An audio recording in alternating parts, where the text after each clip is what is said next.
Welcome to the Sales Pulse podcast, where sales is never about scripts. It's about growing your selling fluency. I'm Marla Copal, your sales conversation architect. If you're a small business owner, a solopreneur, or part of a 2 or 3 person team trying to do it all yourself, today's episode is for you. I'm starting a short series called Choosing a Sales Coach When You Are the Sales Team. The truth is, most small business owners don't need more motivation. They don't need more training. They need a mirror so then they can see what it is they need to tune up. So let's look at that mirror together.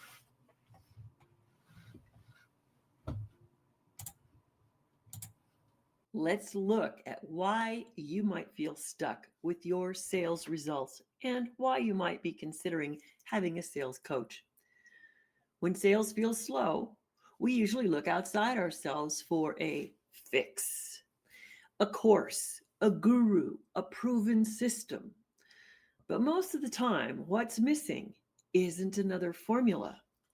It's clarity about how you sell, what you see, what you self-observe, and what you self-correct. So here's some questions to ask yourself. Do you truly know what's working in your conversations? Do you know why one conversation worked better than another? Do you notice when you lose curiosity about your buyer and you just work to get your message out? Are you listening to understand the buyer, or are you listening to respond? Key questions to ask yourself. If any of those get you a little bit in a kerfuffle, then it's time to find that sales coach, and we'll cover that in part 2 next week. But let's look at some more reasons why you want to look at how to hire and understand who might be able to support you in your increasing sales success. Before you hire anyone, you need to look at your own habits. And if you're not sure about your habits, take a risk and record a couple of your calls and listen to yourself. Listen to where maybe you catch yourself and you make a correction, or maybe you just start sounding like a robot at certain points in that conversation. Notice if your tone of voice shifts. Maybe you're uncomfortable at some point. All of those are key areas for you to have in mind when you're talking with someone who might be your sales coach. And if you can't see your routines and habits, you can't change them. So a good coach can help you find those and guide you on the new choices you can make so that you are leading a more powerful sales conversation and have the opportunity for those great results. So most of the time, what's missing is not another formula. It's self-observation. It's that mirror you look into to get more clarity about how it is you are selling and what you might be able to tune up. So here's what a sales coach cannot do. A sales coach cannot replace your consistency or your effort. They can't make your offers sound confident, because if you secretly doubt that offer, it's obviously confidence is not available. They can't teach you integrity. You either sell with it or you don't. Now you're probably wondering, what can we do? Well, let's look at the field of sales coaches. Most are built for corporate teams. They assume you have layers of management, weekly pipeline reviews, and 10 people that you hold accountable. In my case, having been a small business owner and working with small business owners and direct sellers, there is most likely only you or maybe 1 or 2 more. That's how it was in my business. I had 1 strong contract seller, and the others were all leasing agents. They were all selling, but only 1 closed the business. So you have to take a look at, are you the only one closing the business? Are there others? Then maybe it's time for all of you to see how it is you can close more. You might have sales meetings in the car, between errands, or on Zooms, because that's how small businesses work. The question you need to have is, who's the best trainer? How do we work with them in our busy schedule? Who understands my world? Before I tell you how to choose a small business sales coach for one or a few, let's look at some coaching red flags. These are the signs that tell you to walk away. If anyone starts a conversation with, here's my 7-step system that works for everyone, you need to translate that. They haven't met you yet. They haven't had a conversation with you. They don't know what you already do. They're most likely working from a formula. They don't know your customers yet. They don't know your product, your service, or how to fit your style of conversation and sales. So that's what a sales architect is going to help you with, to discover how you architect conversations. They talk about scripts instead of skills.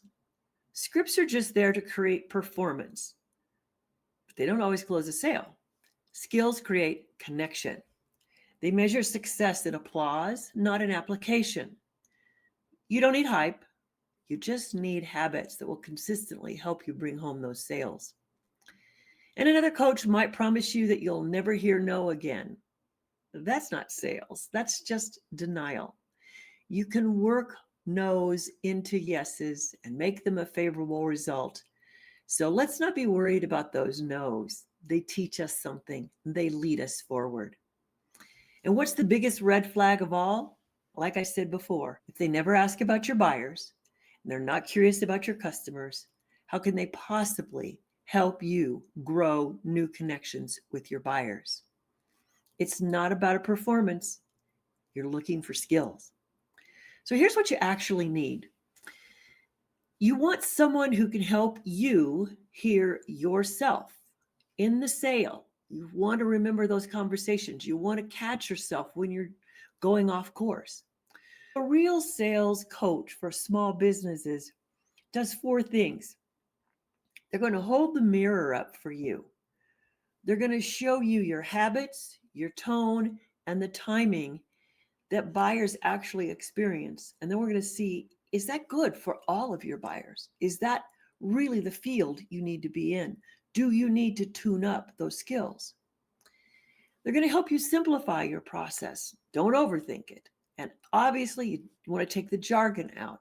If you have jargon that you're unaware of, let's find it. Let's take it out. And then you can create conversations that feel human again. When you get a coach like me and others who help small businesses, we teach you to self-coach. So once you know how to reflect on your own calls and adjust as needed, you never lose sales momentum. Now that may say odd, you may think you're self-observing, but I'll bet you there's a few places you miss and they consistently trip you up. So let's look at those. Build reinforcement. You want a coach that's going to help you build reinforcement. One-off sessions fade really quickly. You need some repetition, whether it's every 3 weeks, every 4 weeks, once a month review, tune-ups. It can be simple because you obviously already have an experience. You don't need a coach who's going to nag at you or always be teaching. They need to be always listening to what's going on for you and show you where you're making those improvements, or else we look at the mirror again and we decide what it is that needs to be adjusted. Just like an athlete practices muscle memory, you practice conversational memory, and it does work. Reinforcement is the invisible glue between knowing and doing. So here's your reflection challenge for the week. I want you to look at your last 3 sales conversations and ask yourself these questions. Where did I rush the decision? Where did I hold space for the buyer to think? And did I ask one more question before I made a buying suggestion? If you notice that you have impatience, judgment, or assumption, good. That's the mirror doing its job. Awareness is progress. So next week, we'll turn that awareness into selection. We'll talk about what the right sales coach actually looks like, how to evaluate one, and how to build reinforcement into your routine, even if you never hire a coach. So for now, remember, the best coach might not be someone you hire. It might be the voice inside you that you finally start listening to. I'm Marla Copal, and this is the Sales Pulse Podcast. Subscribe for tips on real sales skills. Leave your comments and your questions so that I can support you. Join me next week for part 2, what the right sales coach looks like and how to know that you've found one. See you next week.